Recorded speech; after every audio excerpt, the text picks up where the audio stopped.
Wait validation, जो कि एक काफ़ी एडहॉक चैलेंज है। एडहॉक मतलब ये हुआ कि इसमें काफ़ी इफ एल्स कंडीशंस और काफ़ी एज केसेस है जिनको हमें ध्यान देना पड़ेगा सॉल्व करने से पहले। लेकिन ऐसे कई बार चैलेंज में क्वेश्चंस आ जाते हैं, चाहे लीड कोड चैलेंज हो चाहे इंटरव्यूज़ हो। तो इसलिए आज हम एक सैम्पल के तौर पर इसको करके देखेंगे चैलेंज को, कि कैसे ज़्यादा इफ़ कंडीशंस को मैनेज किया जाता है। तो सबसे पहले इसमें हमें एक इंटीजर एरे डेटा दिया है जो कि UTF-8 फॉर्मेट हमें बताएगा इनकोडिंग का, और उसको UTF-8 को can be from 1 to 4 bytes long. और इन्होंने कंडीशंस दी है कि 1 बाइट का कैरेक्टर कब होगा। तो 1 बाइट का कैरेक्टर जब होगा जब फर्स्ट बाइट 0 है उसका, और बाकी XX कुछ भी हो सकता है। इसी तरीके से 2 बाइट तब होगा जब पहला कैरेक्टर में आप 0 2 सेकेंड पोजीशन पे देख रहे हो, 0 1 2, और बाकी जो बचे हुए नंबर्स हैं वो 1 0 के फॉर्म में है, 1 0 और कुछ भी आगे हो। सिमिलरली 3 में ऐसा होगा कि जो पहला नंबर होगा वो 1 1 1 0 X के फॉर्मेट में होगा, और बचे हुए नंबर 1 0 0, और सिमिलरली 4। तो ऐसा 4 बाइट्स तक हमें दिया हुआ है।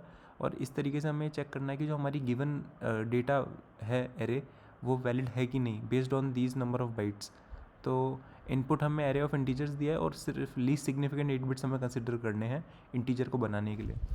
तो इसेंशियली हमें करना क्या है कि हमें हर नंबर को पहले उसके बाइनरी फॉर्मेट में कन्वर्ट करना है। जैसे इसका बाइनरी फॉर्मेट ये आएगा, और तीनों के हमने बाइनरी फॉर्मेट निकाल लिया। अब हम ये चेक करेंगे कि क्या ये एक 1 नंबर ऑफ बाइट्स है UTF का, या फिर 2 नंबर ऑफ बाइट्स है, और बेस्ड ऑन दैट हम चेक करेंगे कि बाकी जो हैं इसके साथ वाले नंबर्स वो वैलिड है कि नहीं। तो जैसे इस केस में कह रहे हैं कि it is a valid UTF-8 encoding for a 2 bytes character followed by a 1 byte character. तो इन दोनों को मिला के एक 2 बाइट्स कैरेक्टर बन रहा है, क्योंकि 110X बन रहा है पहला नंबर। तो 110 का मतलब नेक्स्ट वाले को 10 होना ही पड़ेगा। तो और हम देख रहे हैं ये 10 है। अब बचा हुआ नंबर ये है, तो ये 000 समथिंग है, तो जो कि 1 बाइट कैरेक्टर से मैच होता है। तो इस तरीके से हमें पहले तो सबका बाइनरी फॉर्म निकालना है, और फिर उसको चेक करना है कि क्या ये कंसिस्टेंट है जो हमें इन्होंने फॉर्मेट दिया है उसके साथ। तो इसको सॉल्व करने के लिए पहले सबसे पहली जो स्ट्रेट फॉरवर्ड चीज़ है वो हम एक स्टोर करेंगे इंटीजर, जो कि हमें बताएगा कि कितने बाइट्स बचे हुए हैं। तो बेसिकली हमने अगर मान लो 2 वाला देखा है, तो 2 में हमने ये फाइंड कर लिया कि पहला नंबर हमारा रिप्रेजेंट कर रहा है कि हम एक 2 बाइट से स्टार्ट कर रहे हैं। तो इसका मतलब ये हुआ कि हमें कितने बाइट और कवर करने हैं जिनमें 1 0 होना चाहिए, वो हम स्टोर करके रखेंगे हर इंडेक्स पर जाएंगे तब। तो सबसे पहले हमने उसको इक्वल्स टू 0 सेट कर दिया है। फिर हम डाटा पे एक एक बार करके आइटरेट कर रहे हैं, और चेक कर रहे हैं कि क्या ये करंट नंबर हमारे फॉर्मेट में बैठ रहा है या नहीं बैठ रहा। तो सबसे पहले तो हमने बाइनरी रिप्रेजेंटेशन निकाली है करंट इंटीजर की, और इन्होंने 8 बिट्स कहा है कंसिडर करने के लिए, इसलिए हमने 8 तक लूप चला दिया एक। और हर बार x मॉड्यूलो 2 को हम एस हमारे स्ट्रिंग s में डाल रहे हैं, और x इक्वल्स टू x/2 कर रहे हैं, जो कि हमारा स्टैंडर्ड फॉर्म है बाइनरी में कन्वर्ट करने का किसी भी इंटीजर को। और एंड में हमने रिवर्स कर ली स्ट्रिंग, ताकि हमें सही ऑर्डर मिल जाए हमारे नंबर का बाइनरी फॉर्मेट का। अब हम 2 कंडीशंस लिखेंगे, क्योंकि हमने ये देखा है कि क्या, अब हम ये देखना चाहते हैं कि क्या हम किसी नंबर का कंटिन्यू कर रहे हैं। बेसिकली अगर हमें 2 मिल गया तो हमने पहला का नंबर तो देख लिया होगा 2 के साथ, लेकिन हमें बाद में चेक करना पड़ेगा कि ये नंबर्स हैं वो सही फॉर्मेट के हैं कि नहीं। तो पहले हम ये चेक करेंगे कि क्या हमारे कुछ बाइट्स रिमेनिंग है जो हमें चेक करने हैं। और बाइट्स रिमेनिंग मान लीजिए 0 है, इसका मतलब अभी हम नया नया स्टार्ट कर रहे हैं कोई भी नंबर बनाना। तो हम बाइट्स इक्वल्स टू 0 में चेक करेंगे कि क्या ये पहला पहला नंबर हमारा 0 है, यानी हम format one number of bytes के लिए चेक कर रहे हैं। तो फिर हम कंटिन्यू कर जाएंगे डायरेक्टली।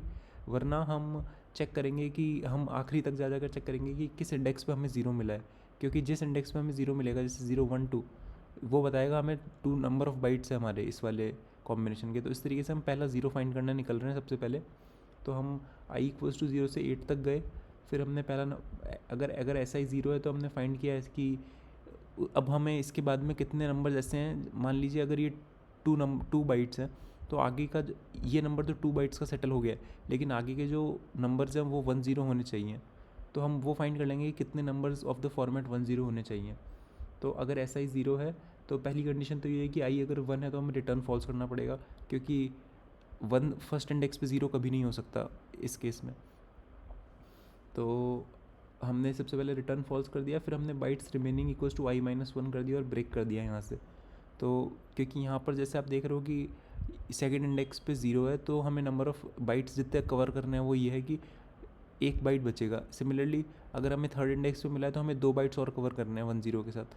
तो इस तरीके से i-1 वाला फॉर्मूला स्ट्रेट फॉरवर्ड दिख ही रहा है, तो इसलिए i-1 करके ब्रेक कर दिया यहाँ पर।